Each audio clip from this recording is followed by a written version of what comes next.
Okay, good evening, YouTube. Welcome back to this next episode of FPL Family with me, Lee, and this is Sam. And here we are, Sam. We're in the final furlong. It's finale time. Game week 38 is nearly upon us, and it's going down to the wire. Arsenal and Man City going down to the wire. In fact, I read a nice stat as I was coming on here, which is this is the first time a Premier League season title decider has ever gone down to the last day and not included Liverpool or Manchester United. Wow, is that right? It's the first time ever. So listen, we are, Arteta versus Pep, the final countdown. How are you going to feel? Because you're going to the game, Spurs Man City, aren't you? On Tuesday night.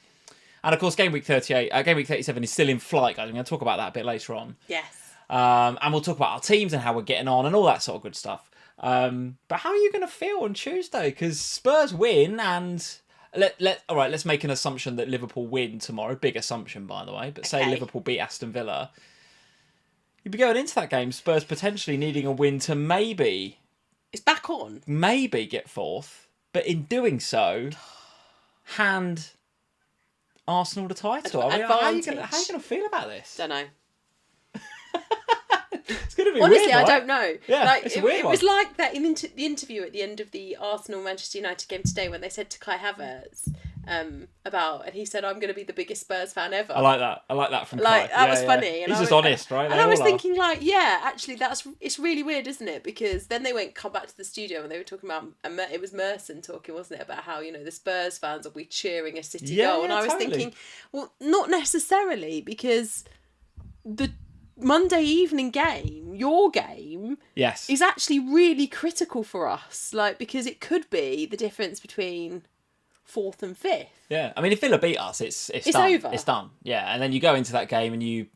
And surely, we've got less momentum. There's less effort. Yeah, I mean, maybe. I don't want to say Spurs roll over, but there's a pretty good chance that sort of Spurs roll over, don't they? Just let that happen. I mean, I don't know if you can't get fourth, I mean, you're probably going to just let City have that game, aren't you? I can't see Spurs putting much effort in. But I don't think Ange Postecoglou is that kind of manager, Lee. Yeah, but, well, I don't think he is either. But you can foresee the scenario, can't you, where it's just like, 1-0 down in the last few minutes. Are Spurs really going to be busting a gut to get that equaliser? Or maybe 2-0 down, 2-1. Are they really going to be like, we must push for a winner or an equaliser to help Arsenal out? Just can't see it. But look, none of this is going to be about helping Arsenal. Let's be clear. No, we won't be going into the game trying to help Arsenal. No, yeah. We'll be going into the game trying to, I think, trying to win it for ourselves. I hope trying to win it for the race for 4th. If the race for 4th is done, yes, will I be upset if we lose? Not really. Maybe not. But if the race for 4th isn't done, and we could get it, would I be upset if we lost? Yeah. I would be. You would be. It's honestly. really difficult. The rivalry versus your own club is quite a hard one. Oh, well, I know all the Arsenal fans are going to be cheering you on Tuesday. Yeah, no doubt about it. Of course no doubt about it. It might not be, the feeling might not be mutual the other way around, but for sure, any Arsenal fans in the chat that were, saying they won't be cheering Spurs on Tuesday. Well, Kai Havertz and the rest of the squad will be. You're lying. Nigel the Crab, thank you for the member chat, mate. Been a member here for 26 months, a long term. One of the OGs of being a member here at FPL Family. So hello, Nigel. Nice to see you. Evening, Mr. and Mrs. B. Sam, you look fab. She does, doesn't she? Look at the hair. It looks great today. It's great today. We had a little family do, didn't we, today? Yes, it's our baby niece's christening day today. So we had... We went out, and then I came back in. You actually came back in and were home for a little while, hence the change, not wearing your suit anymore. Yeah. Whereas I came back in, quickly got Evie changed and raced her off to a dance rehearsal for her dance show. So I haven't had time to get changed. So you've got me in full christening attire. Yes. And when we talk about Arsenal, Manchester United, I'll probably lead that bit because you've been running around like a nutter all afternoon, taking children to things. I saw most of the You saw all of it. I saw a fair enough of it to talk about it, but not enough of it that I could talk about it in the same detail that you did. Yeah. Very intriguing game. That we'll talk about the detail later on. Very intriguing game because I actually thought the Arsenal goal came a little bit against the run of play. I thought Manchester United were actually doing all right. They've got no end product though, have they? They struggle in the final third. They do. Yeah, we'll talk about that. And he's also saying, Lee looking smooth. Thank you, mate. Appreciate it. 26 months. Lee did look very handsome today as well, by the way. Thank you, with the suit on. I don't often wear a suit anymore, do I? With the new job and stuff. I don't. You can have a look at it. It's more like jeans and maybe a shirt if I'm feeling, posh. But if you want to see Lee looking fancy, you can have a look at my Instagram stories from today. Have you been posting? Oh, well, the guys in the Slack were telling me how much you've been posting on Instagram today. No, I haven't been posting loads. I did just post that nice family picture that we took. Very nice. Cute.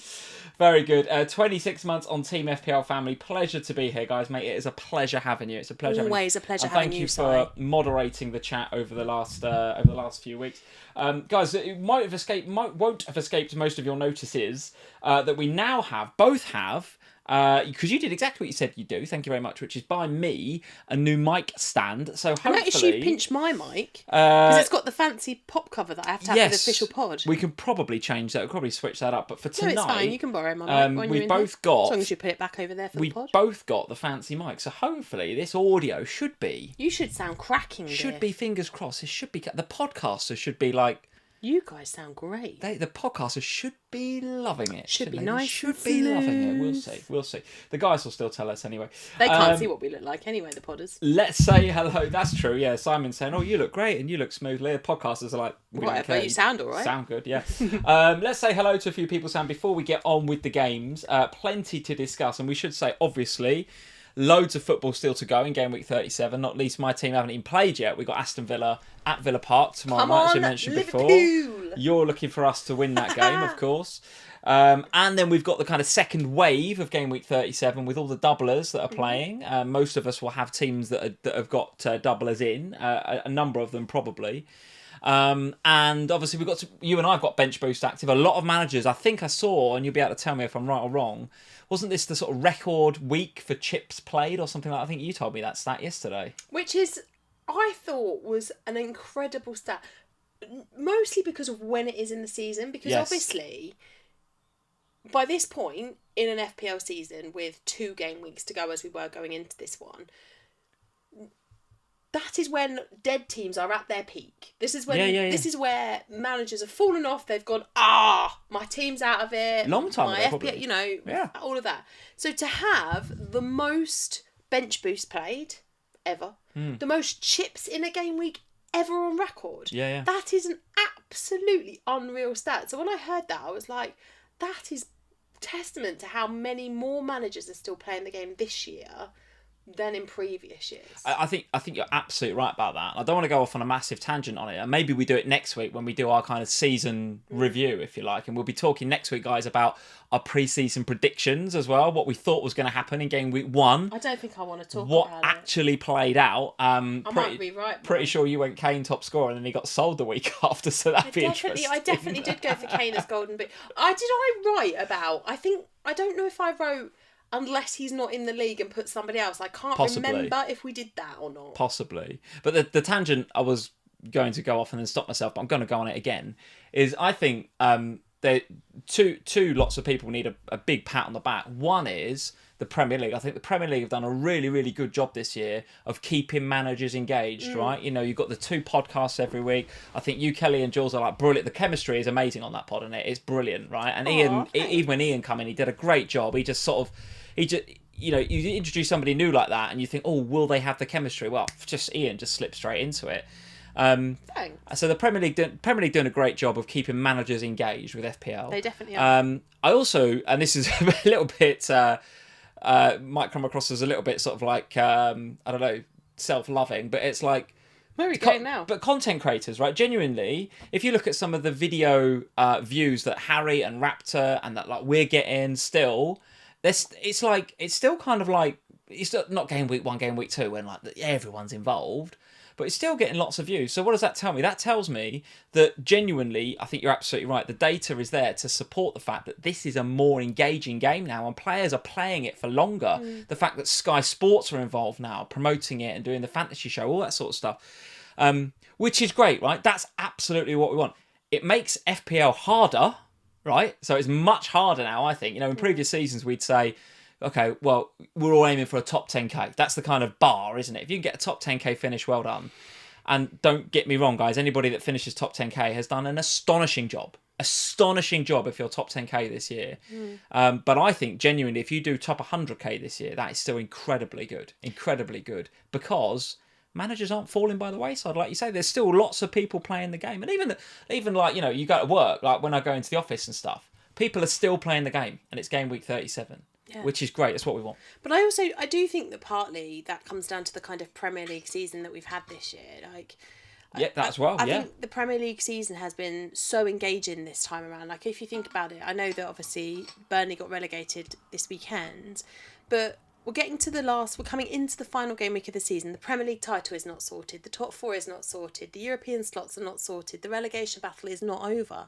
All of this stuff is though, isn't it? Relegation, doesn't it? Well, it sort of is, but it's not. Exciting. But it's been exciting. Yeah. My point is that, you know, nothing about the Premier League table has been finalised.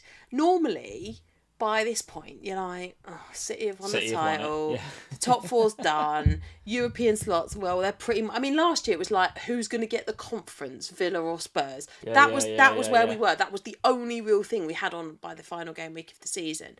So, you know, when you look at that, and then you look at this season, and the fact that it's, like, I know we all talk about how rubbish the defenders have been this year and how hard that's made it in FPL, but actually, in reality, hasn't that made the games so much more engaging 100%. And fun to watch? Yeah. So when you're engaged and you're watching the Premier League more and all of this stuff, you can see why people are playing it more. And I must admit, I found this season difficult, but I've also loved it. I've loved the fact that it's been a challenge and that it's not been easy. Like, FPL's not easy this year. It's not been easy. It's not. And, you know, if you get a really high finish this year, if you are inside the top 10k, if you finish inside the top 5k, done. Exactly, like, that is absolutely incredible scenes from where we are with the amount of managers that are still engaged. Like, well done if you are still there. 1 game to go, 1 game week to go. It's just, yeah, I've loved it this season. It's been good. A couple of super chats, Sam, including one from our friend George Day. George, that is a very, very generous super chat, mate. I really appreciate it. You already support us over on Patreon, mate. You don't need to do that, but we appreciate you. George was on Match of the Day last week. Did you know? What? Yeah. George. Oh yes, I saw the picture of him in the crowd. Well, in the crowd, like half his head. No, but it was his. But his boy was on. His little girl. But it was her first game. Oh, so good. Like, imagine that. So your first game. Like, George is a Brentford fan. He took his little girl for the first time. Is his little girl Brentford fan? Of course. Oh, bless her. What? Lifetime of pain. Could be worse. Could it? There's a lot worse teams you could end up supporting. Sorry, George. George says, good evening, Lee and Sam.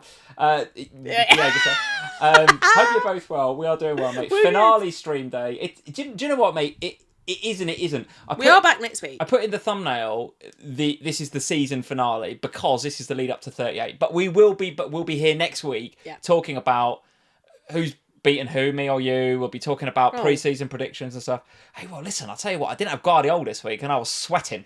I tell you, I was sweating. And we've got different captains this week. And after yours blanked, you were thinking, I knew you were having because we were out, weren't we? Oh my God, I was sweating. We were out. Haaland blank, and you've not captained him. You've gone someone else. I was like, oh my God, you're going to finish above me. We were out we just had Evie because Max had gone to Spurs with my mum. And we were out with her. We took her for an ice cream in between her dance rehearsals. And at one point, Gvardiol had obviously gone mental. Haaland had blanked.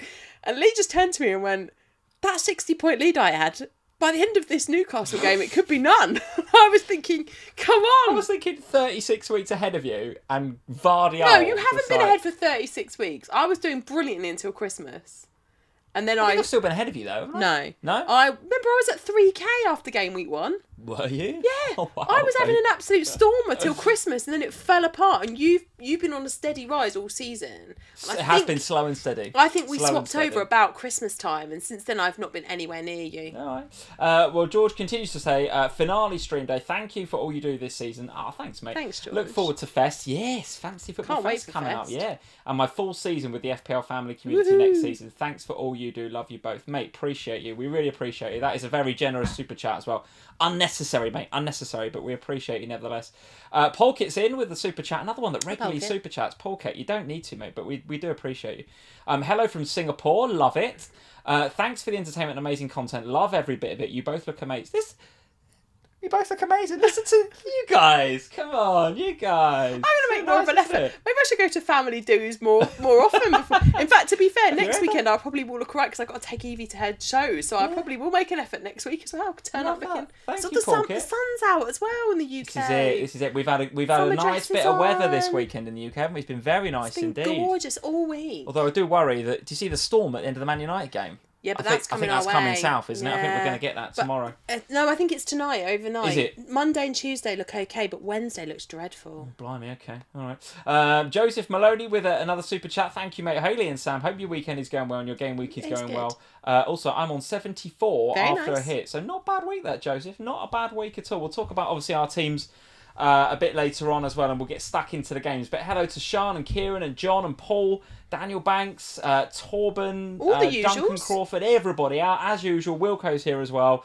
A whole host of you guys. So thank you for joining us here on FPL Family this evening. Sam, let's get stuck into the games. Why don't we do your game first? Let's go there. Spurs 2, Burnley 1. Because I want to talk about this new striker that you signed. He finishes like a centre forward. But is he Mr. really, Mickey really van der handsome? Oh, what a handsome man he is, striking the ball like that. I tell you what, if we'll talk about Gvardiol later on and how he was attacking from that side and how he looked like a proper winger. Mickey van der Ven took that goal like an actual number 9, didn't he? It was a great finish. So this is where I have to confess, my weekend has been absolutely insane this weekend. So I actually haven't watched Match of the Day yet, which means I haven't seen the highlights of this game. You seen the Mickey goal? But all I've seen is the Mickey goal. Because, so I gave up my ticket for Spurs this weekend and sent Max in my place because I was dealing with Evie and I was sat. Max's favourite player is Mickey van der Ven, like it is mine. And so when I was sat there watching Evie do her dancing and my phone pinged and I looked at it and it was like, goal, Spurs. And I was like, I actually went, I was like, realised I was on my own in the middle of this theatre just going like a mental person. And I clicked on it and it came up Mickey van der Ven and I was like, oh my God, my boy's just gone insane in the stands. Then I watched the goal and was like, oh my God, very well that taken, an unbelievable goal. Very well taken. Do you know what I love most though? Did you? I don't know if you saw it because I mentioned this to you earlier. There was an interview, I think it was with James Maddison, who said before the game, Mickey van der Ven had gone up to him and said, "You're going to assist me today." And then there's a moment on the pitch where they run towards each other to celebrate, and you can see the look in their faces where Maddison's just like, "How have you predicted that one?" Yeah. And it's so nice. Brilliant goal. I must admit, when we went 1-0 down, I was like, here we go again. Why? Why are we 1-0 down? Because the thing with Burnley is they had I know that they had absolutely the biggest motivation you could get. Yeah, you need a win to stay in the Premier League. But my fear was that if we went 1-0 down, they can sit. They can sit in. They can try and dig in. So I was pleased to see the underlying data for that game suggested that we didn't sit back and just let that happen. We did continue to. I feel like they executed the game plan quite well Burnley. though, like Burnley, because they were still, the blueprint for beating Spurs, if you like, over the last few weeks is to be really narrow, let Spurs have it in wide areas, and just get the crosses in. And I noticed actually in the Fantasy Football Scout members area, top for crosses this week, interestingly, was Maddison. Yeah. Now I'm guessing a lot of that was from set pieces as well, maybe. Second, by the way, was Kulusevski, and then Palmer in third.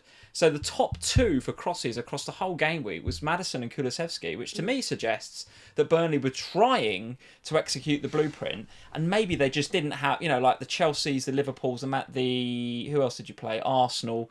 They've all got the personnel to execute the blueprint to beat Spurs, and maybe Burnley just didn't have it. Yeah. But for a while in this game, they were doing a pretty good job of it. They were. And so from that perspective, it still worries me a little bit, or it would worry me as a Spurs fan, that there is now this kind of template for beating Spurs. I wonder though how far, because that injury to Richarlison happened very late on Friday afternoon, right at the end.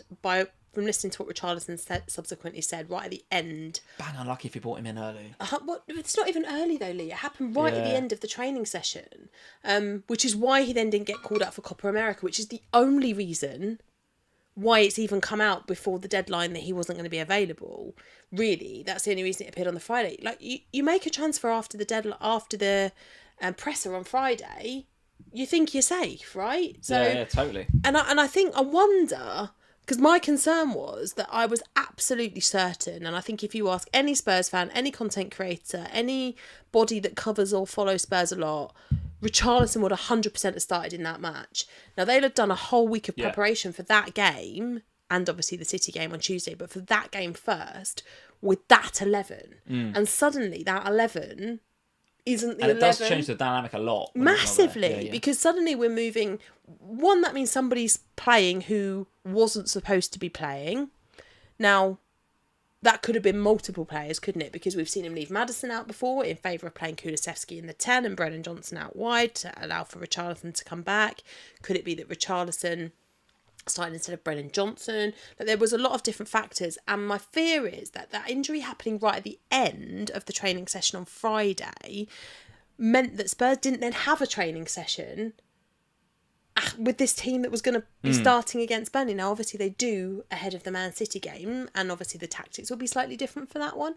But I was worried about that. And going into that game, I was thinking, I don't know whether we are going to be playing in the way that we're going to need to, and that we've trained for. What about from an FPL perspective then? Because Sheffield United in the final game. The goals are coming from defenders, predominantly, at the moment it seems to be, certainly at the weekend. I noticed Brennan Johnson was second for XG underachievers this week, so with a delta of minus 1.12, and I think a lot of that was that one where he sort of slid into the post and missed it at the back stick there. Maddison also clocking up a 0.6 delta as well on his XG underachievement, so a couple there in the sort of, a bit unlucky bracket, but still, the defenders popping up with goals.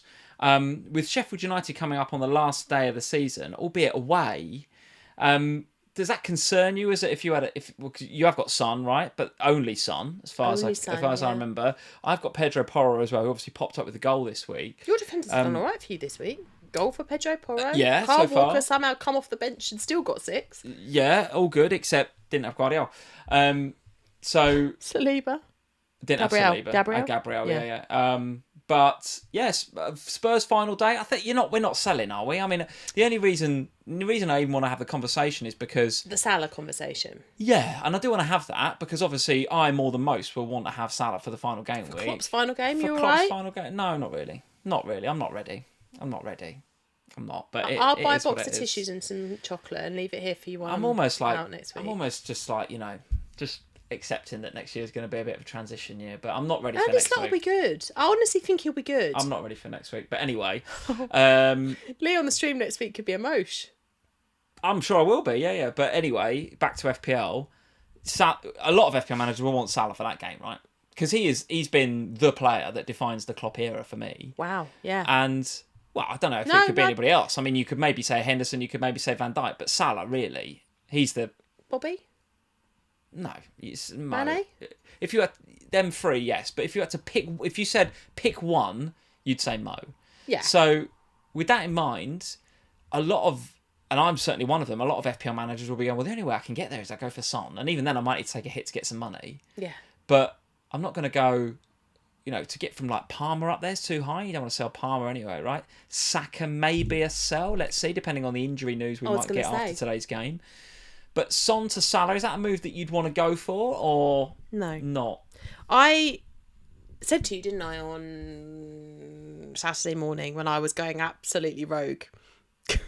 Absolutely rogue. Maybe I'll tell that story later when I get to my team.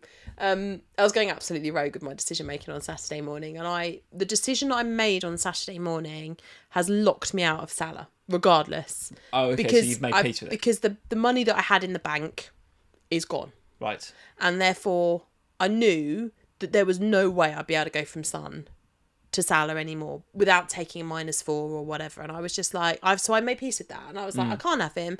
But what I can do is watch Liverpool Monday evening. Maybe there's a Luis Diaz option or a Gakpo option or, somebody else fun that I can take for the final day. And they said during the Arsenal Man U game that Klopp is one booking away from a touchline ban. Oh, no. So if he gets booked in the Villa game, he's banned from the final game. Oh, that can't happen. It surely can't. I mean... Surely the ref tomorrow night is really lenient, even if he's bad. Listen, there's nothing for Klopp to get emotional about, is there? Let's face it. Oh, yeah, but Klopp is an emotional man. Anyway, Lee, that'll be heartbreaking. That's just an aside. Arteta is as well, by the way. But then he didn't get booked today. So he's okay. So he's all right. So they mentioned it early on in that game. They said if Arteta gets booked today, he's not going to be on the touchline for their game week 38. Oh, wow. And they went, and I think whoever was on co-coms, I think it was maybe Neville or Carragher, was just like, yeah, Klopp's the same. I was like, oh my god. Oh my god. Imagine that. Oh no, that would be awful. It would be bad. Imagine if you had to sit in the stands for your final game at Anfield. It would be bad. It would be bad. Son to Salah, yes or no? You're in the no camp, aren't you? I'm in the no. I don't mean look. I thought I haven't watched the game. But the last few weeks, Son's performances haven't been great, to say the least. I think Son when Richarlison's there is just so much better.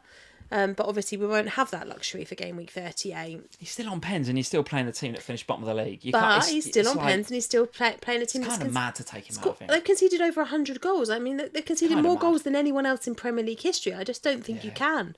So I won't be selling him. And I can understand, I could maybe understand it a bit more if you were really, But the thing is, Salah's still not that. He's not lowly owned, right? So he's not going to give you a massive rank boost. It might be people do it if they want to get up the leagues or whatever. I think captain him. I think that's a nice boost, isn't it? Don't you think that this is a Liverpool fan thing, though? Yeah, probably. Because I don't really... for me, I'm looking at that game going, I don't really feel all right, it's Klopp's final game. But it's not making me go, I must get Salah for it. Whereas I think the Liverpool fans, with the sentimentality of that, are like, I'd really like... We can't lose that game. We just can't lose it. I don't think you will lose it. I can't tell you how awful it would be if we lost it. Why would you lose it? Well, I'm just saying we could. Wolves could turn up and be amazing. Right? They could turn up and be like, well, screw this, Klopp game, whatever. But I don't think they will. I think I'll back us to win. But to that end, we'll score goals, and I think Salah will score goals. But anyway, we'll talk about us maybe later on. But from a Spurs perspective, yeah, disappointing to get nothing from Son for this game. We'll wait to see what happens against Manchester City. I was obviously pretty pleased with the Pedro Porro goal. I'll take it. And I think we saw enough from an XG underachiever perspective from the likes of Johnson and maybe Maddison to suggest that, selling him seems a bit mad. It seems a bit mad when you've got Sheffield United coming up next. So if you do want Mo Salah, you're probably going to have to think of a different way of getting him in. Son's record against Man City is actually decent as well. Just before we move on, this will be the last time we talk about Burnley for a while. Down and out. Sad to see him go, I think. And genuinely... I actually am a bit sad about Burnley because I genuinely think that Kompany's a great manager. I think he's done a good job with what he's had in the... They've done really well to come up. They've been good in the Premier League. They've not come in my up and pre-season been predictions for next week, I'm pretty sure I did not put Burnley as one of the relegation teams to go down. Pretty sure I did not. I don't remember who I relegated. In fact, I thought they would be more like sort of mid-table. Did you? Because they had such a good record in the Championship. But they did it here in this game as well. I don't want to go on about Burnley. Yeah, but they play their way. They've not compromised. But it's mad. It's mad. I know that. They're playing out all the time. Match of the Day did this thing on the highlights I watched last night. They did a really good job of it. Danny Murphy, was it? Can't remember who was on Match of the Day. And the goals, so your goals come from them trying to play it out the back and trying to play. Yeah. They just haven't got the personnel to do it. The goalkeeper. Well, they do in the Championship, but they don't. Against this quality of opposition, absolutely not. No, I know, yeah, exactly. And Match of the Day did a montage. It was a montage of times when they've tried to play out from the back and they've come unstuck. And not just come unstuck and given a chance away, conceded a goal. Yeah. Remember one a few weeks ago where the keeper just didn't know what to do. She just kicked it at Calvert-Lewin and it went in. Do you remember that one? I do remember. Honestly, I feel for them because they want to play football. It's Kompany's philosophy. They will come again, I'm absolutely sure. I loved his mentality in the post-match. He said, tomorrow is day one of the new season. Love that, yeah. And I love that. I love that. But you're going to play out at this level against teams that can press, like Spurs, like Liverpool. Even Everton can press you down in those areas. You want to play out, you've got to have better players on the ball, and you need a better keeper than that keeper. He seems like a nice guy, but he cannot play with his feet, and he does not make quick decisions with his passing either. I think his name's Gvardiol, isn't it? And he is Gvardiol with the ball at his feet. I can tell you. Let's talk about. Sorry, Burnley. Burnley. I don't like being. Sorry to see you go. I don't like being the team that relegates somebody either. I don't enjoy that. Well, it's up to you. You got to win the game. I know, but let's talk about Josh Gvardiol. Then Fulham 0, Manchester City 4. Did you see that they offered him the penalty, and he turned it down? Do you know what this was? I've never been on such a roller coaster of emotions during a game because first of all, the team sheet comes out. Walker's not even fucking on it, is he? No. So Gvardiol's on it. Walker's not even on it. And I'm like... You were raging. You were raging. Not only raging about it, but also raging that we come off of the set at Sky and I'm happily talking... I didn't for a minute think that Walker's going to be benched. There's the captain. So I'm not even looking at my phone for leaks. No, we didn't look for any. I'm doing Sky. I'm coming off Sky. Oh, thanks, that's the last one for us this season. Really nice to see you all. Taking my mic off. Brilliant. Thanks, everyone. See you next year. Thanks for having us, all that sort of stuff. I don't think anyone was predicting. And then as we're walking out, it's like 3 minutes past 11 past deadline, and I'm like, all right, let's just see the City team. And I'm like, so I didn't even think there'd be I thought we'd get a leak, but nothing in my head said, oh, you better check that leak in case Walker's not there. But it was only it was only like 12:30. We were in the car driving, and you said, do you want the City team? And I was like, yeah. And you read it, and I was like, what? And I went, no, Walker. Where's Walker? And you were like. Yeah. On the bench. And I was like, what? And honestly, and I'm not... obviously, I'm going to say this. Everyone in the chat's going to be like, yeah, all right, Lee. If I'd have seen a team league that Walker's benched... Well, Kelly did it. I'd have done Walker to Gvardiol. Yeah, Kelly did it. I'd have done it. Because I was raging. And I've done it for a hit as well. Because in my head, I was like, as soon as that Gvardiol goal went in, I was like, yeah. Jules, no Gvardiol, he's got Walker. Yeah. Kelly, no Gvardiol, she's got Walker. Ian, I don't think he's got Gvardiol. I was like, this is huge for me. So I go on live FPL only to discover that she did it. And I texted her. I was like, what happened? She was like, did it just before the deadline. She saw the leaks. Yeah. Of course. And I think most You'd would have. done the same. I would have done it. I absolutely would have done it. But never mind. So he's not in the team. Then Gvardiol scores. And you told me, Gvardiol's... I'm just like, I can't believe it. So I'm really pissed off now. And then I'm a little bit less pissed off because... Kyle Walker's come on for Ake Walker injury. comes on. Unfortunately for Ake, he got to go off. Walker comes on, but he comes on with enough time to get the clean sheet if it sticks. So I'm like, okay, well, if Gvardiol can just stay at one goal and nothing else, then we might just get away with this. And he just pops up with the second goal, doesn't he? Pops up with the second goal.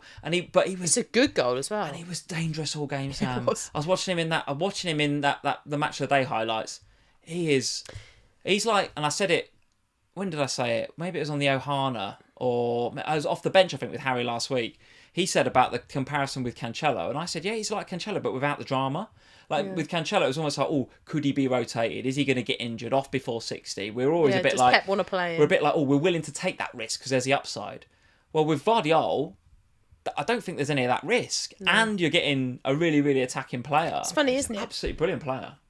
But it is funny with City because every season... about game week 35-ish, 34, there's one player who hasn't really been, like, standing out massively over the course of the season. I don't know. The last few weeks... No, but this is what I'm saying. Yeah. So it's somewhere around game week 34, 33, when City really start to, like, crank it up, there's one player who's been fine all season, but nothing, like, massively standout. Just been, doing a good job. Who suddenly turns absolute beast mode on. Yeah. And, like, last year it was KDB. Year before, was it Bernardo Silva, I think? Yeah. Who went mental towards the back end of the season. This year it's Gvardiol. Yeah. Who's just suddenly gone, hello, you must own me. But you can't underestimate how good his performance is. He's a centre-half. I know. Right? He's a centre-half. Left-footed centre-half. And Pep's just like, can you just play out there for a bit and see how you get on? And if you thought Van der Ven's finish was good, which it was, some of the Gvardiol finishes were fantastic. So that's the second bit of roller coaster emotion. And then the final bit was they get the penalty. Now, first of all, I'm raging because my captain's gone off. So Haaland's gone off, so he's not taking it. I actually breathed a sigh of relief. And you breathed a sigh of relief because you didn't captain Haaland. You've gone against him this week, which I love, but you've got away with one there. And then Walker, my player, tries to give it. Is having a conversation with Julian Alvarez about give Gvardiol the penalty. And I'm just like, no, please don't do this. But Alvarez agrees to it. Is Gvardiol going, no, you take it? Well, I think Gvardiol says no to the... Yeah, you're right. He says, no, I don't want to take it because... And he's right, because if you look at the goal difference between the two of them, say they draw with you at the weekend on Tuesday... He wants it in the back of the net. He wants it in the back of the net. And I'm not a penalty taker. You are, Julian, you take it. He takes it, he scores, Gvardiol's vindicated. Yep. But there is a world where... he gets a hat-trick. He gets a hat-trick. No, and a clean sheet. And I tell you what, I mean, 21 points was wonderful. Not having him stung like hell. It really did, and it's really affected my game week. Obviously, I don't know if you noticed, but Adam from Above Average captained Gvardiol this week, and I've got so much time for it because he genuinely, I think his rank is not quite where he wants it to be. Well, a bit like me. So Gvardiol captain for him this week was just to I don't care about this anymore. I'm just gonna do it, and he just did it, and I'll come off for him, and I had so much love for him because he was on Twitter. And you know the meme of Leonardo DiCaprio in The Wolf of Wall Street, where he's just like that in front of the crowd, like that, and just looking around. It's just like he not said anything on his tweet except put that gif. I was just like so here for it. So Gvardiol definitely, he's the man of the match. The FPL asset of the week. So far, underlying BPS of 45. He might go off again on Tuesday night. It could get worse for us non-Gvardiol owners. It could get worse because or us Spurs fans. He was very, very good indeed. Talk to me then. City players, which three have you got? Foden, Gvardiol and Haaland. Yeah, so actually my three did all right because Foden chipped in. So that was good. Haaland did nothing. I was delighted, absolutely thrilled that Haaland did nothing because you didn't captain him. I haven't captained him again for the second week in a row. I am... You asked me how I'm feeling about going to Spurs on Tuesday night. This is also another reason why I'm a little apprehensive about going to Spurs on Tuesday night. Because they're playing quite well. And I have to sit in the South Stand and watch Haaland against the Spurs defence that can't keep a clean sheet against anybody. And so the chances of me getting through... And when I got past the Haaland... Maybe we'll talk about Newcastle next. Because when I got past Haaland blanking, I saw him walk off and I thought, oh my God... Please, Isak. Now is the moment where you have to go. Yeah. You have to be big. This has to go well for me.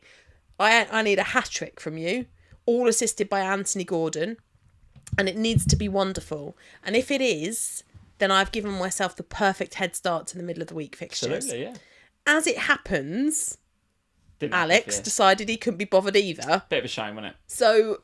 It was a ballsy move, and I was here for it. When you said I'm going to change it, I was like, yes, fair play. I think I would have done the same. So yeah, it's a shame it's not come off because it's a ballsy move. I liked it. Yeah, and so now I'm back in the same situation that I was in before, where I'm kind of like, oh, I've got to wait out for midweek, and of course Haaland plays Tuesday, Isak plays Wednesday, so I'm going to just have to wait and see what happens to know. But so last game week of the season then, game week 38, just to look ahead to that. Yes.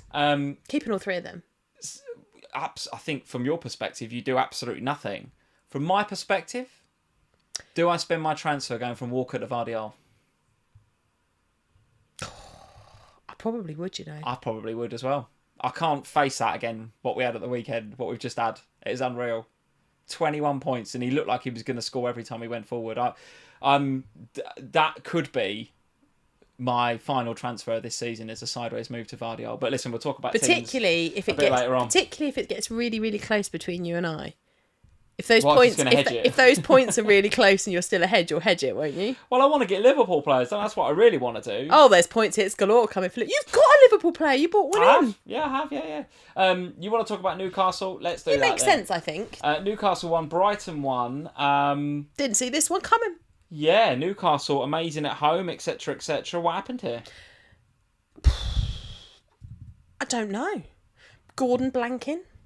Yeah, Isak unusual, blanking. Right? Unusual. But, Gordon, that's his second home blank all season. Isak, that's his first home blank since coming back from injury. I've got the hiccups.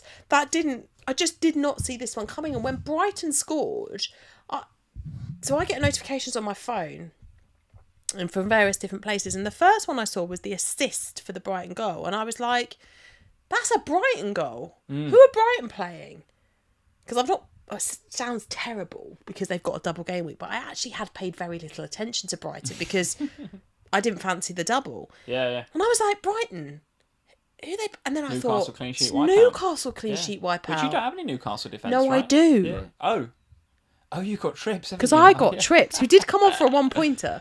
So actually, I didn't mind the clean sheet going this time because one, I thought that's probably good for my Trips pick for next week, for midweek, because if they're not keeping a clean sheet again, maybe that means that Trips and Pope and all those guys get rolled out again for the midweek fixture. It was another... tell people about your rogue mood this on Friday and on Thursday, Friday, Saturday, in particular Saturday, because I've had a fun week. it was Isak captain over Haaland, and I was a bit like, oh, that's ballsy, but okay, I'm here for it because you want to chase, and I've got time for it. It's great. The fact that Haaland got nothing in a 4-0 win where they also got a penalty, you've definitely swerved one, but still, it's fine. And then you brought Trippier in. Like on Friday Saturday morning when you never do changes, and I was just like, Trippier. He's not even ready for a comeback. But again, I didn't mind it because it's like you're going out there trying to be different. Okay. So last week affected me massively, and I sat here on the live stream and I said that, like, that Man City game on Saturday night, it honestly massively affected me. My mood was in the mud on the back of that game because I'd gone different to try and catch up. And it's always a risk when you do that, particularly when you hedge against Haaland. You know that he has the potential to score 4. Yeah. So I was going into it with my eyes wide open. But in my head, it wasn't going to be a 4-0 drubbing. It was going to be, he might get 2. That was the worst of it. But it didn't go that way. And when I looked at my team, everybody returned. Every single person returned. And I still got a red arrow on the back of that Haaland decision. And it was made interesting even further because I went on the pod on Wednesday night, which we recorded late. And before we started recording, Kelly said to me, she was like, Sam, I don't know how you want to talk about your game week. And I was like, we'll just do it as normal. Like, let's just go for it. And she even said in the build up to the talking about it with me on the pod, she was just like, I don't know how to feel about game week 36 because every bit of me should be delighted with that. Everyone's returned. Everything's great. But the not captaining Haaland thing gave me, and it was a 1.5k red arrow, so it wasn't massive, but nonetheless it was so infuriating because had I gone Haaland, the green would have been huge. Yeah. So this week. So going into this week, I was like, right, what do I now do? Because if I don't go different this week, I don't see the point of doing it last week and losing the 26 points or whatever it was.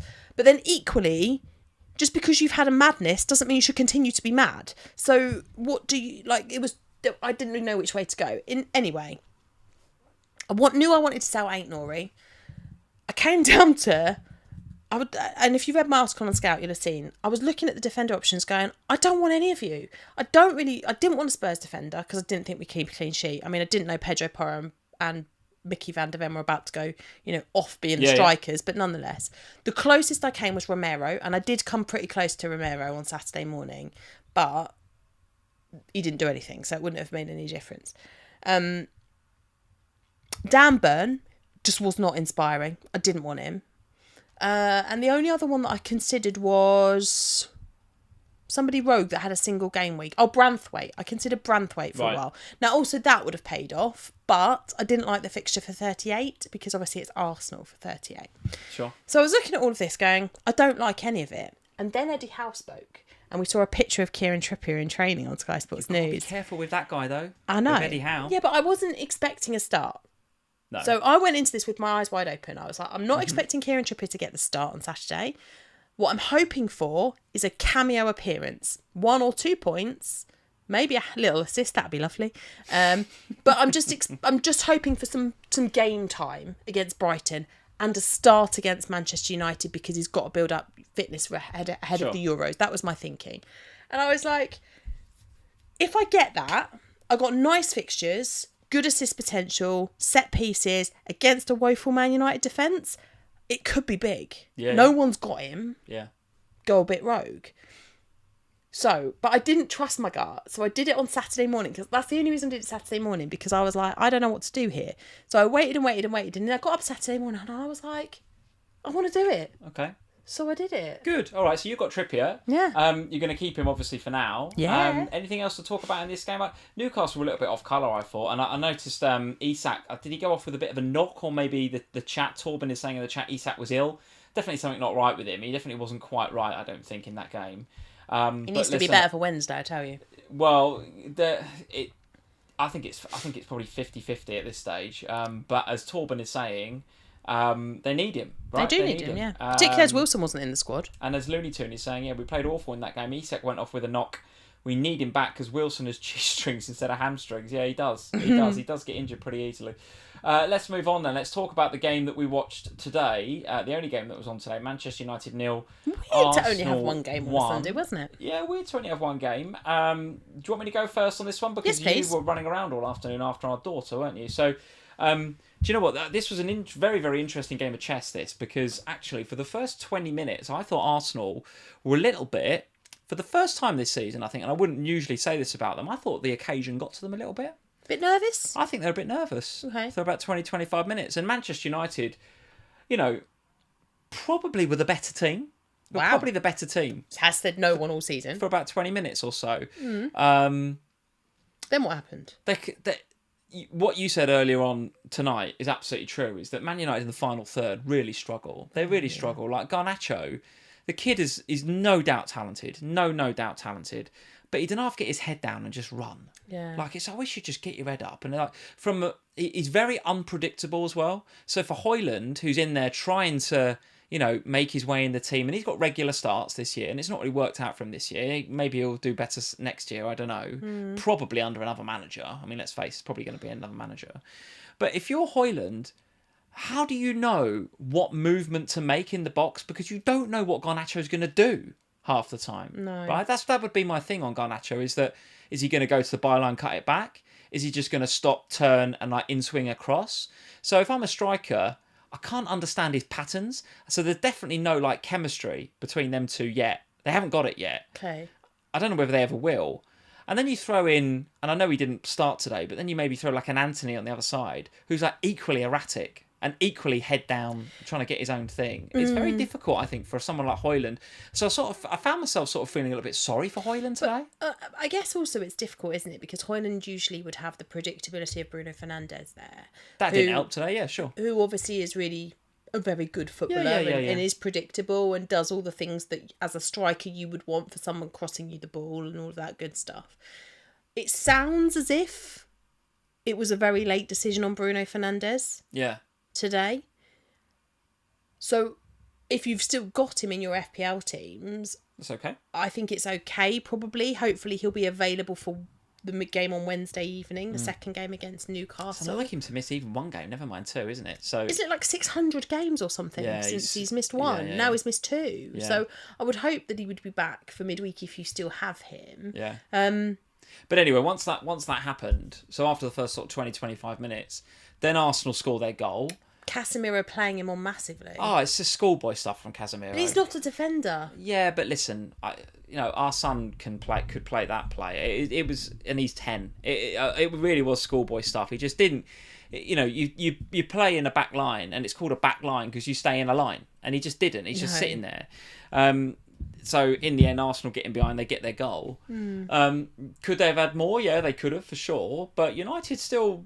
Spurs, again, first 15-20 minutes of the second half, they came at Arsenal a little bit, right? And the more the game went on at 1-0, the more you could feel the Arsenal players were like, bloody hell, we got to hold on to this. Yeah. And I think a team that would have been more clinical and better, just frankly, I can't think of a better word than just better, in the final third, would have scored against Arsenal today, and they might have dropped some points. But United were wasteful. Now, at the other end, Onana pulls out a couple of worldy saves, particularly towards the end, so fair play to him. I do wonder whether if Bruno were fit, Rashford as well maybe, but if Bruno were fit, that could have been a different result today, and we might be talking about, Arsenal dropping points in the title race. But as it is, they didn't. They got the job done, and the defence continues to be elite, continues to be so good. There was one tackle where, again, Garnacho was through in a bit of space, head down towards goal in sort of typical Garnacho fashion. And I'm like, every bit of me is just get your head up, mate, and find a teammate. Yeah, find but someone. Anyway, he carried on running, and he's running at Saliba. And I'm like, oh, this could be interesting to see what happens here. Tricky Garnacho against Saliba. The timing of Saliba's tackle and the way he makes an outstanding was defender. It was just elite. He is so good, Saliba. He's so good. And when he got man of the match, and I think he gets the 3 bonus points in FPL, and I don't have him, you cannot begrudge that today for Saliba. He was a mountain. Yeah. In a week where actually their forward players were a little bit misfiring and there was a little bit of nerves in the team, he was just there as an absolute rock at the back. He is Rolls Royce, and that tackle on Garnacho today reminded me of like Pete Van Dijk, and I was like, you mate are a proper defender. Yeah, he's a proper defender. Yeah, but then Saka goes off injured towards the back end of this game. Yeah. Now, what was this? Was it like just a collision with the advertising hoardings and maybe another impact injury, or was it like a proper one? I mean, I don't know, because obviously we're going into the game week with Saka being a doubt on Arteta's comments, but then also Tomiyasu apparently a doubt. Both of them get the start. It's very Arteta lately. I don't know. I think for me it seemed like it was the injury that he sustained, the little cut that he got on. Well, it's not really a little cut, but from that tackling game week 36, it seemed that was the issue for Saka going into this one. Yeah. Didn't seem to have too many ill effects for that during the game, but then obviously right at the end goes off injured. Now, for me, that's something I'm going to have to consider going into game week 38. At no point would I have considered selling Saka while the title race is still on.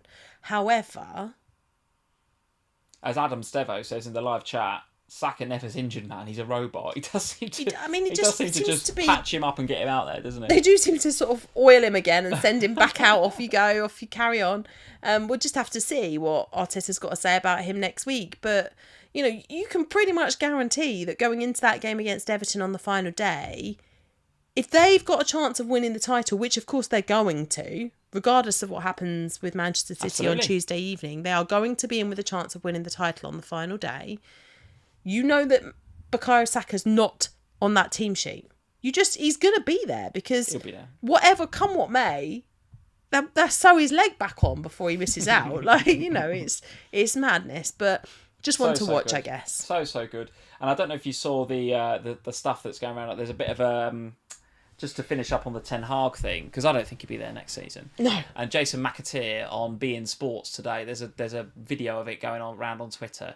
He talks about the fact, so he's doing his pre-game thing with Graham Keys and all the rest of it on beIN Sports. Okay, yeah. Which is for those that don't know, it's a sports channel out in the Middle East.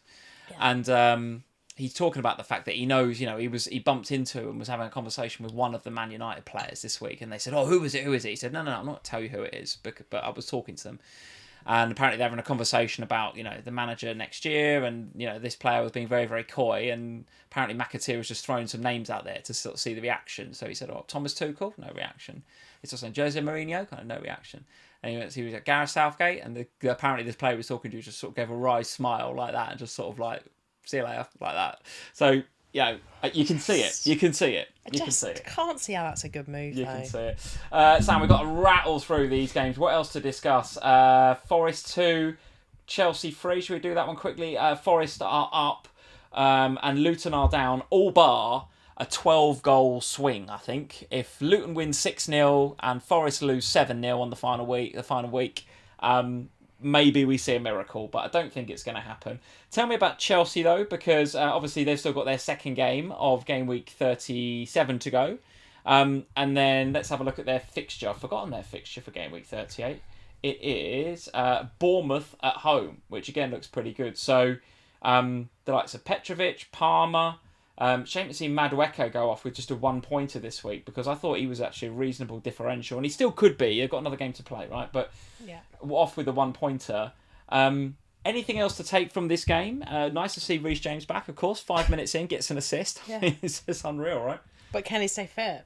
Yeah. The one thing I'll take from this, and again I looked at it on the highlights, and I know it's only Forest, right? But if you think back to Chelsea even earlier this season, they lose this game. Because they haven't got the mentality. There's a bit of fight here. But Chelsea are on the turn. I don't know what it is, and he's said all along that he needs time. He's had the whole season, though. Is it because we're now at a point in the season where they haven't really got a lot to play? I know they're chasing Europe, so sure. Conference. But they're not really playing for much, right? Maybe the pressure's off, and they're just sort of they're just playing with a bit of freedom, right? Rather than the pressure that comes from being a Chelsea player. But for sure, there's a little bit of something about Chelsea now. And there hasn't been in the past. No, there hasn't been in the past, but also they've had I know a lot of clubs have. We've had some. Chelsea have had a lot of injuries. They've had they've spent £500 million on players. They should be able to deal with that.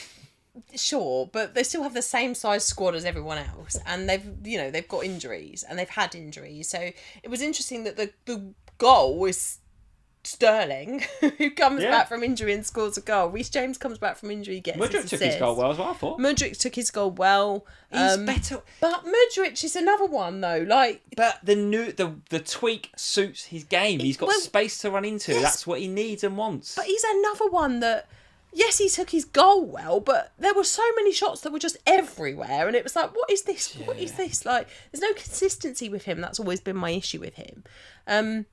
I'm trebled up on Chelsea. I'm not doing anything about it. I'll be trebled up on Chelsea for game week 38 Who have you got? as well. Palmer? Petrovic? Oh, and now Cucurella. Cucurella. Oh, yeah, because you did Gusto to Cucurella last minute, didn't you? Because you stressed me out on Saturday. Why am I stressing? I'm literally just reading you what's on Twitter. But you say it in a way where you're like, oh, have you seen what's on Twitter? Yeah. And I go, well, no, clearly, because I don't do Twitter. And you go, oh, so Reece James has tweeted. And I go, yeah, right. Sure. And it says, see you at 5:30. See you at 5:30 Blues, yeah. So I go, all right. Leave it at that. Then you go, oh, Sam, Chelsea have retweeted it. And I go, what? Chelsea have retweeted it and they've said something like... And they got a picture of the programme and he's on the front. Yeah, and what have they said something like, great to have you back, or... Yeah, something like welcome back, or whatever. And he's there... Welcome back, and you're captain. Like, and then there's the cat, and he's there pulling the captain's armband. And I'm like, you're literally... And we are 5 minutes from going live on Sky. So I go to the loo, and I'm there, and I'm like... And I'm talking to Sue Smith, and I'm walking back to go live. Oh, name drop. Look at you. No, because she stressed me out because she's asking me some questions. And I walk back on set, and I'm walking towards the set, and I'm thinking, bloody hell, I've got Reece James apparently is getting the captain's armband again. I've got Gusto who's barely fit. So I just went rogue and made another transfer. So was it that made... Yes! So yes, Lee! You do it to me all the time. So on Saturday morning, yeah, and we're walking towards Evie's dance rehearsal, and you come up to me and you go, Gvardiol scored, and then you run off. That stressed me out quite a lot. Did it not? That's truthful. And you knew I was already stressed out because Walker's not playing. That's truthful. I came and reported the truth. You came and stirred the pot. You basically came over and just went... Nonsense. Utter nonsense. I don't think Gusto's going to get any game time. Reece James is going to play. Anyway, listen.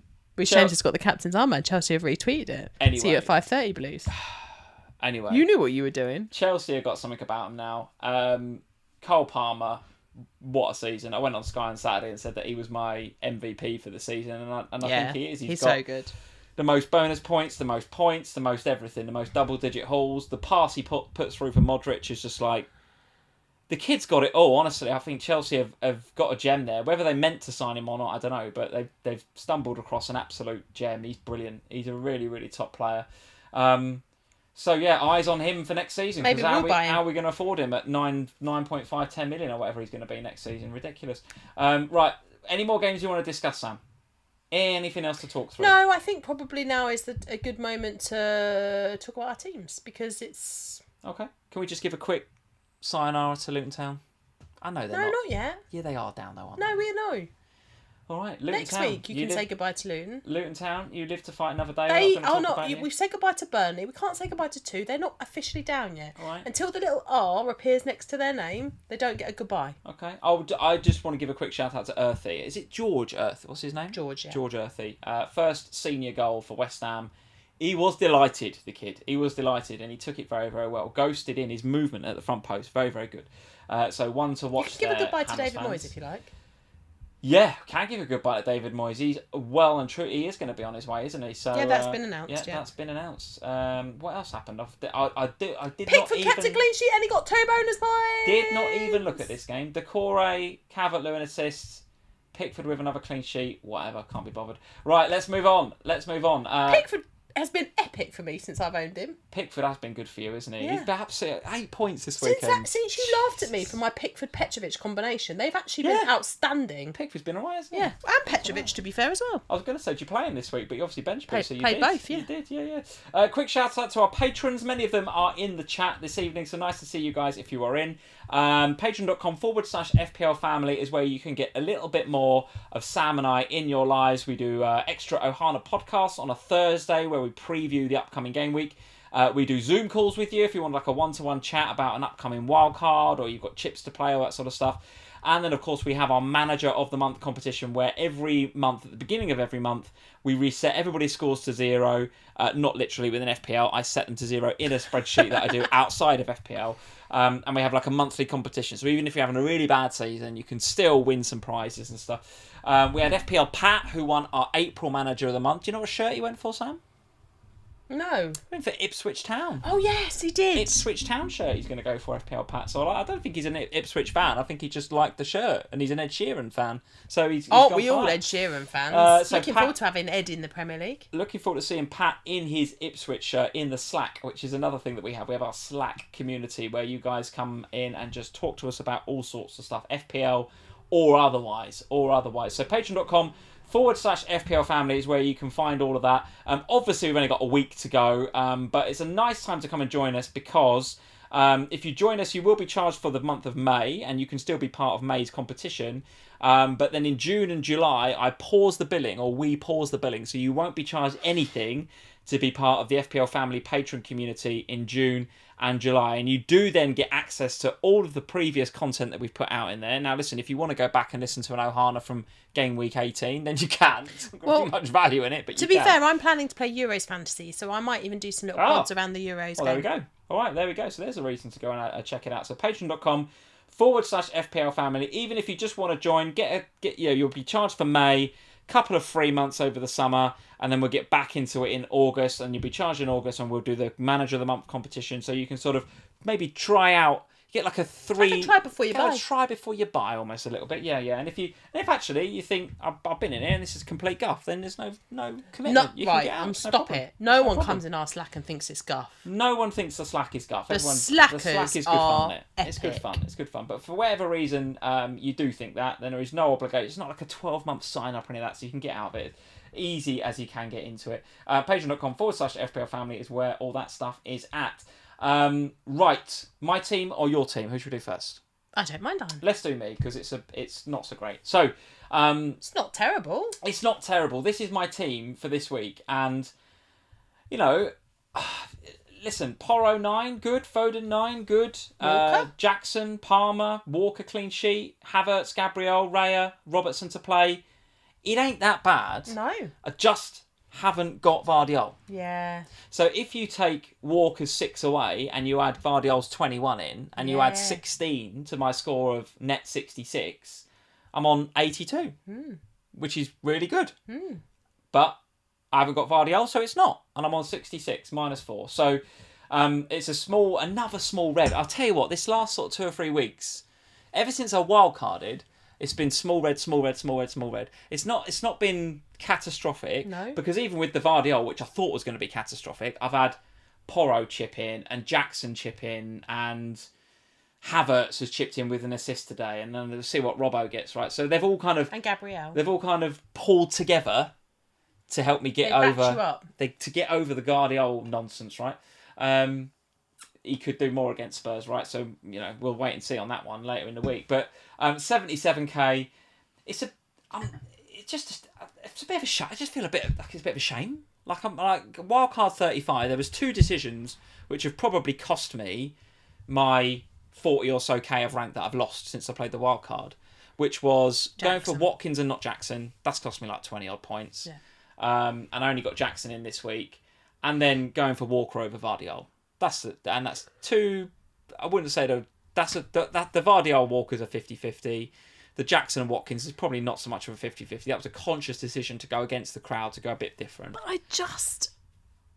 not normally I'd sit here and slag you off, but genuinely, I think both of those decisions, like I remember doing Ohana with you, talking through those 2 decisions. Yeah. And the day that you did Walker over Gvardiol, Walker had just banged those 2 assists against Brighton and kept the clean sheet, and he looked like he was going to be... He's the captain, right? You thought, he's going to be there every week. He's going to be, regular clean sheets, some attacking returns. Yeah. It didn't feel like a big decision between Walker and Gvardiol.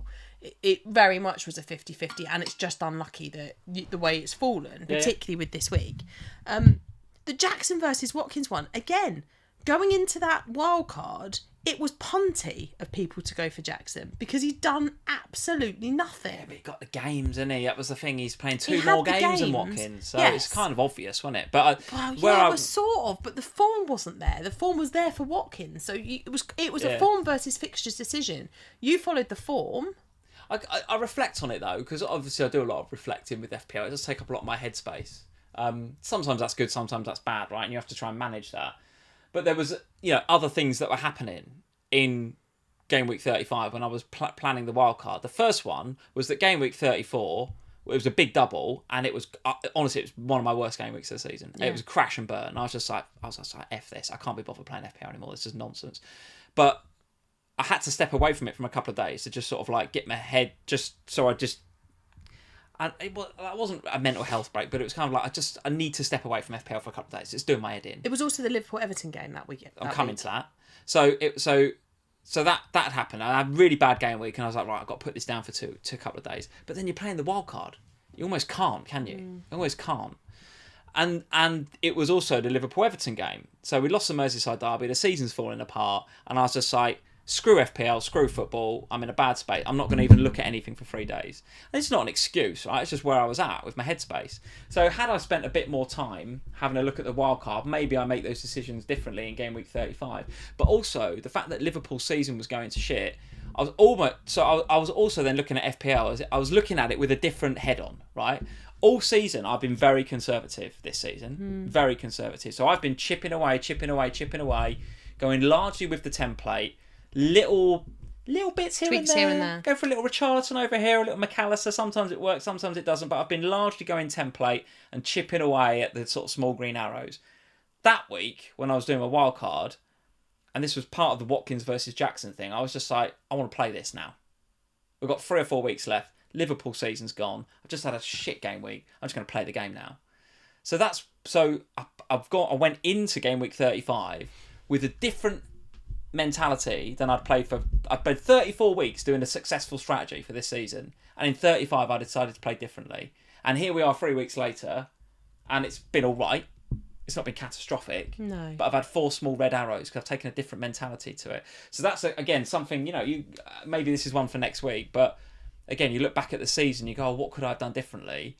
Well, again, try not to, if you have a bad game week, I had a really bad game week in 34, you just got to, if you can, just not let it affect you to the point where you change. I had a winning strategy for 34 weeks and I changed it. So what are you doing? But I think game week 34 double was bad for you. I agree. Oh, it was. It's bad. Yeah, bad. I agree. But I actually don't think it was that had the big impact. I think it was Liverpool. Definitely did. Definitely did. Yeah. It was the Liverpool game that did it. Because that was the moment you were like, football. Yeah. I need some fun out of this somewhere. So FPL.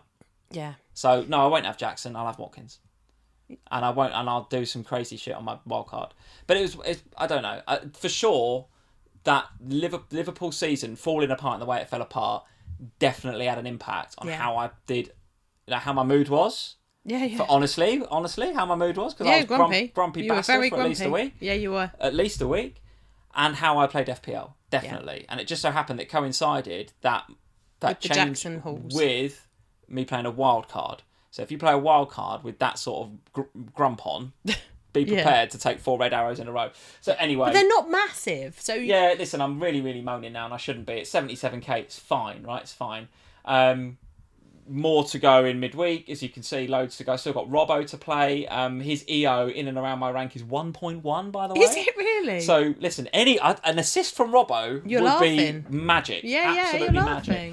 Laughing. And then we go into game week 38, and we'll talk about transfers and captains in a bit. But 66 -4, so a net 62 is fine, guys. It's not the end of the world, right? Your game week, on the other hand, very, very nice indeed. I had a look at your game week rank, and it's 128k. So 84 -4 for a net 80, with loads still to play, as you guys can see.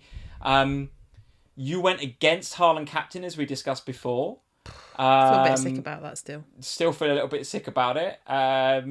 Still some narrative to play out on that one, isn't there? I think it's going to be an interesting midweek. Yeah, my mood on Tuesday evening. I think you're bang unlucky there. with Haaland blanking, and you've swerved it. Let's not 4-0 and they had a penalty and he didn't score it. You've swerved it. So now that you've swerved it, it's like, right, come on, Alex. I just can't believe. Come on, Isak, get me something. I know. I know. Because, but to be honest, like, I never considered anyone else for the captaincy. It was Isak or Haaland. That was it. There was never a Foden conversation because I got bit last week with him.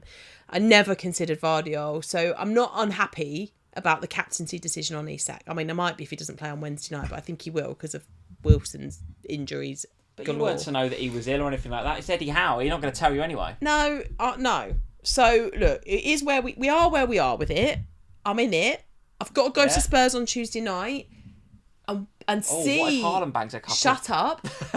and sit in the south stand and watch Haaland and pray that he does absolutely nothing again. And I tell you something, if Spurs can get away with that, with Haaland doing nothing, I will be the most relieved woman on the planet.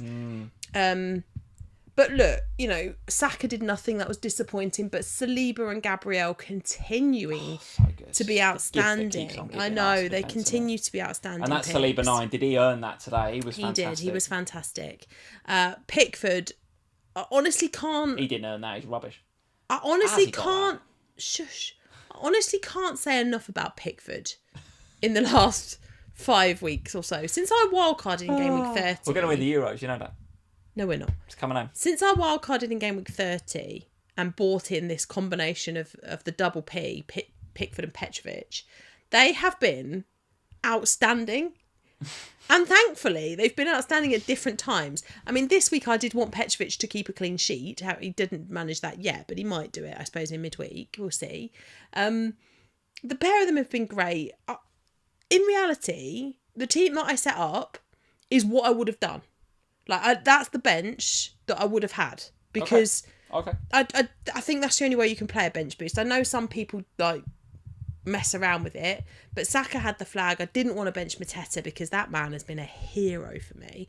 So Saka would have been the one that got benched. I'd have benched Saliba over Gabriel. Trippier, maybe there was a conversation, maybe I might have started him, but there was enough doubt around how many minutes he'd get that I probably would have ended up with him on the bench. So that bench boost so far has been a success. Decent week. 170k up to now. 2,327 points, an overall rank change of 24%, which at this stage of the season, that's a big jump, right? You don't really see those jumps at this stage of the season. We're seeing little incremental greens and little incremental reds. But the thing is, Lee, this is good. I said to you, like, I wasn't, and for those of you that watched the Q&A with Az and I on Friday lunchtime, I said to him, I am not happy with 230k, which is where I was. I'm not. So I've got two choices here.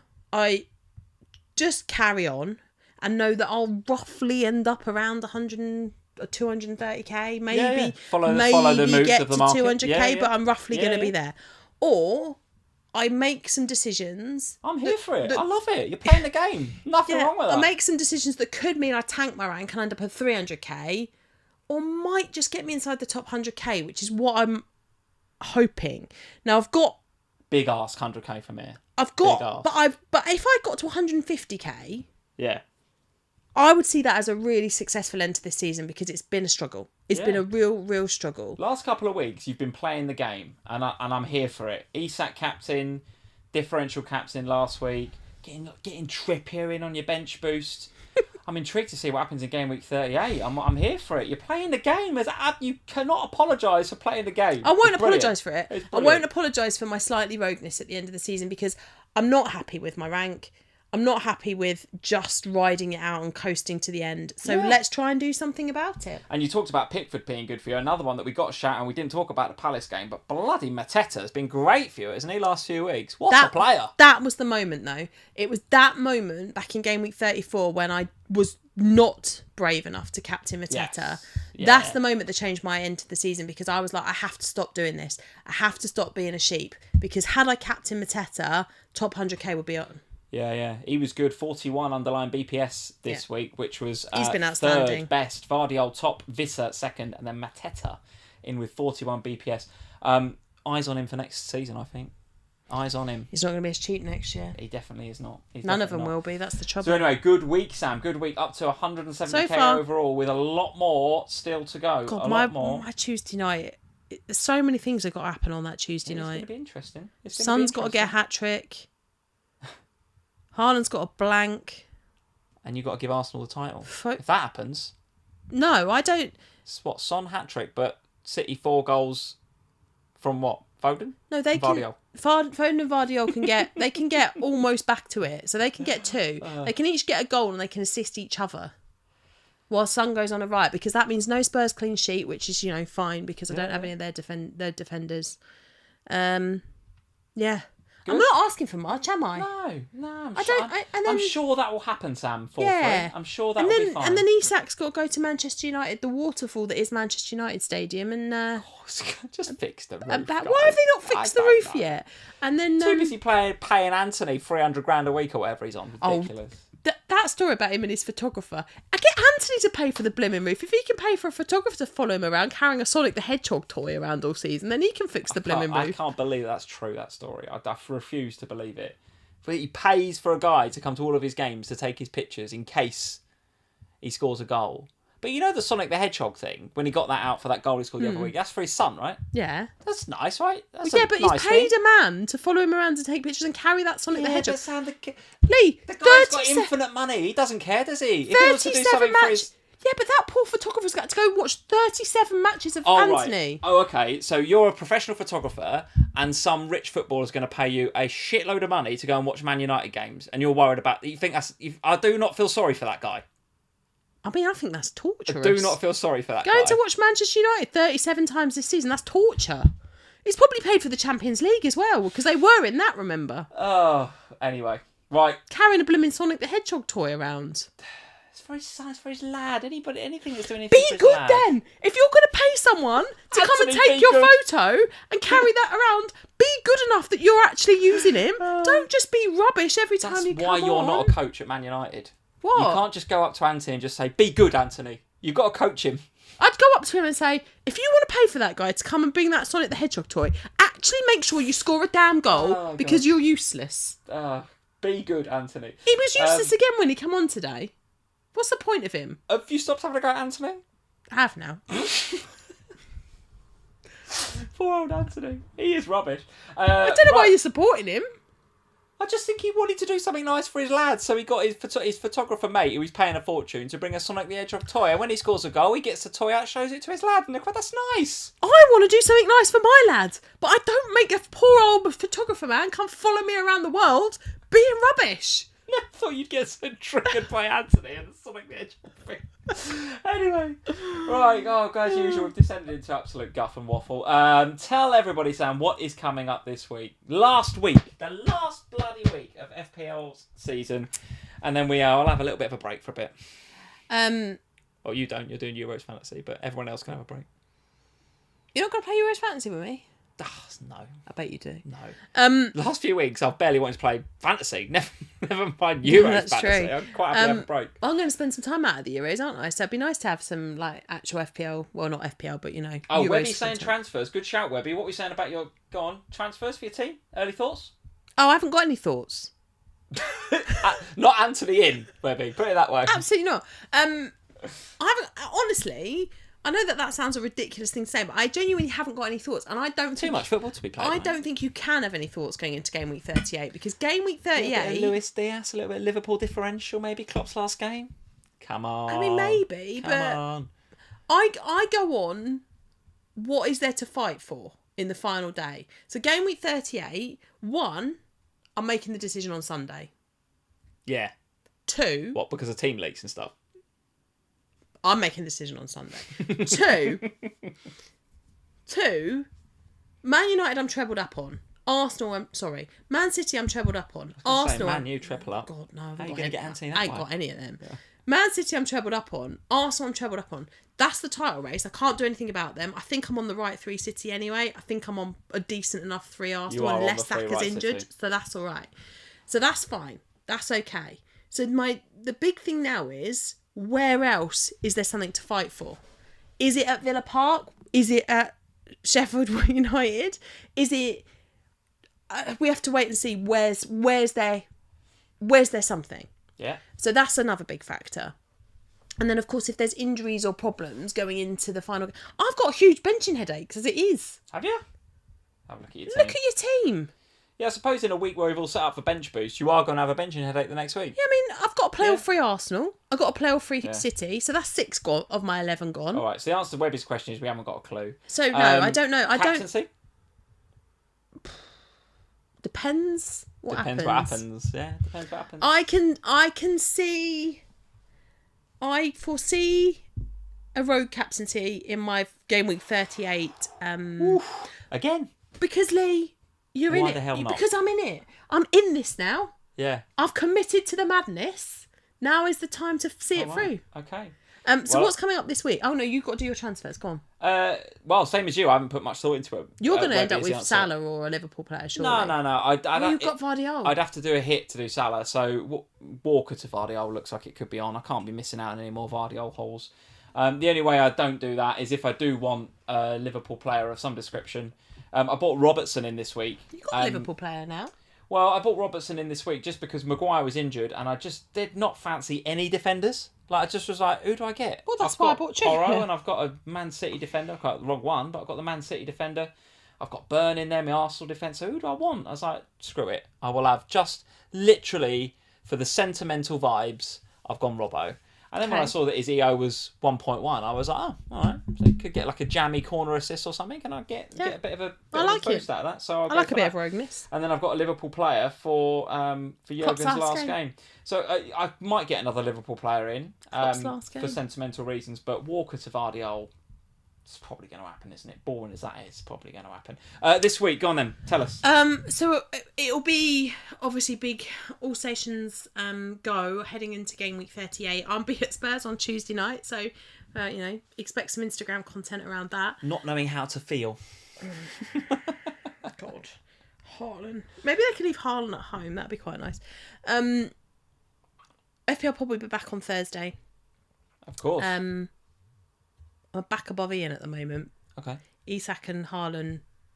That's the dynamic again, is it? Yeah. He doesn't have Gvardiol either, though. So FPL probably be back on Thursday. Az and I will be Q&Aing on Friday, and then we'll have the final FPL family of the season on Sunday, where we'll be reviewing our predictions. We'll be reviewing our season. The Wooden Spoon Trophy will be coming back out, although we actually need to buy a new Wooden Spoon Trophy because you've won that one so many times. It's supposed to be yours to keep forever. It's like when you win it 3 times, you have to keep it forever. Really? So we should be really getting another one, but we'll keep with the Wooden Spoon Trophy, which you will undoubtedly be handing to me. Well, I bloody hope so. I mean, you should. If you throw it away now, I'm doing my best to screw it up, and you're doing your best to throw these Hail Marys in. What's the points difference? Because it was 60. 2369 for me. 69. 2327 for you. So 69 minus 27. So 62, 47. Still quite a lot. 47. It's got to be catastrophic, isn't it? For me to slip up from here. But it could be. I mean, I've taken a third of it away this week. Yeah. So far. Trust me, I know. If Haaland blanks and Isak goes off. It's on. He's not blanking again. It's on. He's not blanking again. Anyway, then we'll be back on Sunday, but it's actually next week that's really, really busy because it's all the rap content that we'll be doing. This week will be just normal service for us. No Sky because Evie's got dance shows all weekend. Adam's saying, Lee, your maths. I've got that wrong then, have I? Probably. What is it? I don't know. Adam, if your maths is so good, mate, you can tell me what the difference is. It's like Kelly. It's like working with Kelly. Her maths is dreadful on the pod. Live maths always. Is that everything for this week?